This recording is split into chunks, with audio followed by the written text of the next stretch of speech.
Hakuna kitu kingine. Yeah. Yes, watu wanakataa kulipa rent. Landlord. Yes. Yeah. Unaona yale kijana, unaonekana leo.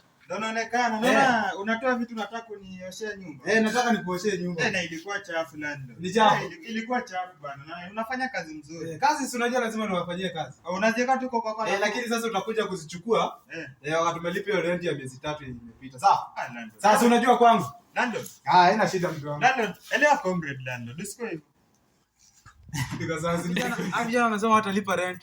Huyu namngojea hapa hivi. Kwanza nyumba yake nimefunga. Huyu nimefunga nyumba yake hizi. Landlord. Yes. Habari. Wewe ndio unaishi hapa kijana? Hapana, mimi sio hapa, mimi ni hapo mbele. Wewe ni hapo mbele.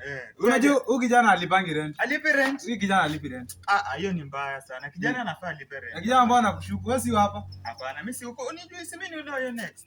Nimekulipa hadi advance ya next month. Mnafanana na huyu kijana hapa. Huyu kijana alipi rent.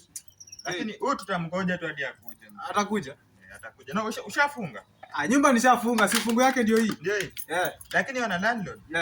Hakuna haja ukae hapa njoo kuchome hiyo yote. Mimi nipe tu kifungua. Akikuja na kuita. Mimi acha nikuchungia hapa. Haiwezi ingia. Sawa, ufungu yake lakini kijana uko sure? Sawa.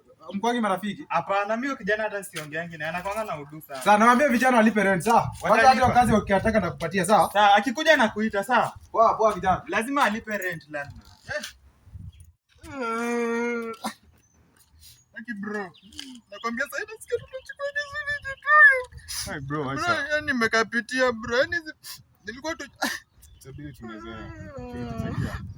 Bro, inauma.